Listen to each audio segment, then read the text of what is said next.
প্রায় ৩ মাস পর আজ সুপ্রিম কোর্টে ডিএ মামলার শুনানি এবং আজ থেকে শুরু হচ্ছে দীর্ঘ শুনানি প্রক্রিয়া। মামলা শুনবেন বিচারপতি ঋষিকেশ রায় এবং বিচারপতি প্রশান্ত কুমার মিশ্রের বেঞ্চ। এবং এর আগে 11 বার ডিএ মামলার শুনানি হয়েছে শীর্ষ আদালতে এবং দ্বাদশ শুনানিতে কি বড় ঘোষণা থাকছে সেই অপেক্ষায় রয়েছে কিন্তু এবার আন্দোলনকারীরা। আজ সুপ্রিম কোর্টে ডিএ মামলার শুনানি এবং প্রায় 3 মাস পর আজ সুপ্রিম কোর্টে ডিএ মামলার শুনানি। আজ থেকে শুরু হচ্ছে দীর্ঘ শুনানি প্রক্রিয়া।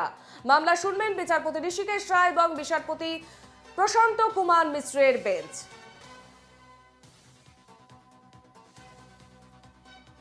আমরা সরাসরি চলে যাব আমাদের প্রতিনিধি রক্তিমার কাছে। রক্তিমা, প্রায় 3 মাস অতিক্রান্ত এবং আজ সুপ্রিম কোর্টে ডিএ মামলার শুনানি।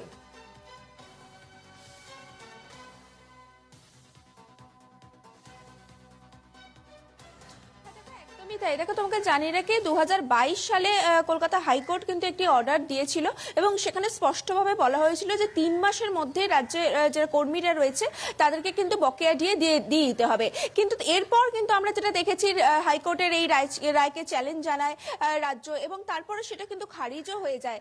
এরপর কিন্তু যারা আন্দোলনকারী ছিলেন রাজ্যের কর্মী সংগঠন, তাদের 3টি কর্মী সংগঠন তারা কিন্তু ফের মামলা করে, আদালত অবমাননার মামলা করে এবং তারই মাঝে কিন্তু আমরা দেখি যে সুপ্রিম কোর্টে এই মামলা ওঠে এবং এরপর আমরা দেখেছি একেবারে 11 বার শুনানির ডেট দেওয়া হয়, কিন্তু তারপরেও বিভিন্ন কারণবশত সেই শুনানি কিন্তু পিছিয়ে যায় এবং আজকে 12তম শুনানি রয়েছে আজকে এবং আজকেই কিন্তু আজকের এই মামলা থেকে খানিকটা বোঝা যাবে যে ডিএ আন্দোলনকারী যারা রয়েছে তাদের কি ভাগ্য নির্ধারণ হয়, তা কিন্তু আজকে অনেকটাই স্পষ্ট হবে। এবং দেখো, তোমাকে জানিয়ে রাখি তারই মাঝে আজকে আমরা এখানে এই মুহূর্তে রয়েছি যে ধর্মতলায় ডিএ আন্দোলনকারীরা যেখানে বসে রয়েছেন সেখানে কিন্তু একটা ইতিমধ্যেই সমস্যা তৈরি হয়েছে। আমরা যেটা দেখেছি যে তাদেরকে বলা হয় যে আর্মির তরফ থেকে এখান থেকে উঠে যেতে বলা হয়, যেখানে আমরা যারা এখানে ডিএ আন্দোলনকারীরা রয়েছে তারা যেখানে হাইকোর্টের রায় তারা এখানে বসে রয়েছে, কারণ তারাও গিয়েছিল এখানে যখন প্রথমে তারা ধর্নায় বসতে আসে সেই সময় কিন্তু তাদের তুলে দেওয়া হয় এবং বসতে দেওয়া হয় না, পারমিশন দেওয়া হয় না, তারপর তারা কোর্টে যায় এবং আদালতের নির্দেশ মেনেই কিন্তু তারা এখানে ধর্নায় বসে রয়েছে।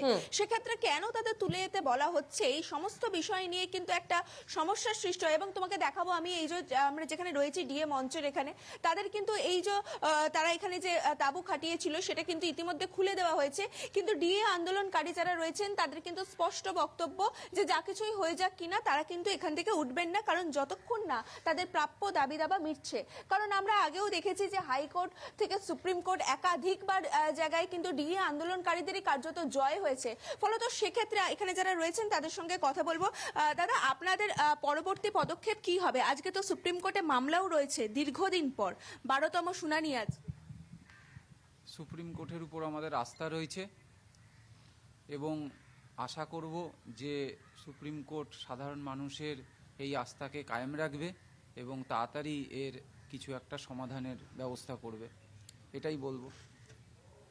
এখান থেকে তো বারবার আপনাদের তুলে দেওয়া জন্য একটা প্রক্রিয়া চালানো হয়েছে, আমরা এসে দেখলাম এখানে রীতিমতো অর্ধেক খুলেও দেওয়া হয়েছে যা তাঁবু আপনারা খাটিয়েছিলেন। সেক্ষেত্রে আপনাদের মূল অভিযোগটা কি? আর্মির তরফে বলার কি হচ্ছে আপনাদের? আর্মির তরফ থেকে আমাদের নোটিশ করা হয়েছিল যে আমাদের পারমিশন এখানে অবস্থানের রয়েছে, টেন্ট নাই, তাই টেন্ট খুলে দিতে হবে। এটা হচ্ছে গিয়ে উপর থেকে তাদের এরকম ধরনেরই নাকি অর্ডার রয়েছে, কোন উপর থেকে অর্ডার রয়েছে সেটা তারা ক্লারিফাই করতে পারেনি, তো এই কারণের জন্য এই টেন্ট খোলা হয়েছিল। এবার আমরা কোর্টে যাব, না হয় আলোচনার মাধ্যমে কোনো একটা সলিউশন হবে, তারপর কিছু ব্যবস্থা হবে, কিন্তু আমাদের আন্দোলন যেমন চলছে তেমনি চলবে। আর এই আন্দোলন শুধু যে আমাদের ডিএর আন্দোলন তা নয়, এই আন্দোলন পশ্চিমবঙ্গবাসীর আন্দোলন। পশ্চিমবঙ্গকে যে অন্ধকারচ্ছন্ন হয়ে পড়েছে তার থেকে বের করার আন্দোলন। তো এই জন্য আমাদেরকে হার মানলে চলবে না, মনোবল আরও বাড়ছে। একদমই তাই। তুমি শুনলে এখানে যারা ডিএ আন্দোলনকারী যারা রয়েছেন তাদের বক্তব্য, তাদের কিন্তু একেবারে স্পষ্ট কথা যে তারা তাদের দাবি যতক্ষণ না পূরণ হচ্ছে তারা কিন্তু এই আন্দোলন চালিয়ে যাবেন। অর্থাৎ যা কিছু সমস্যা হোক কিনা, যেমন আমরা দেখেছি যে আর্মির একটা পারমিশন নিয়ে সমস্যা হচ্ছিল, সেই সমস্যা থাকা সত্ত্বেও তাদের যেটা বক্তব্য, তারা হয় প্রয়োজনে পড়লে কোর্টে যাবে, নয়তো আলোচনা বসতেও তারা রাজি রয়েছে, কিন্তু আন্দোলন কিন্তু চলবে। অর্থাৎ তাদের এই আন্দোলন এবং আজকে সুপ্রিম কোর্টের শুনানি সবকিছুই কিন্তু একটা নির্ভর করছে যে আগামী দিনে তাদের পদক্ষেপ কি হয় তার উপর। একেবারেই ধন্যবাদ রক্তিমা।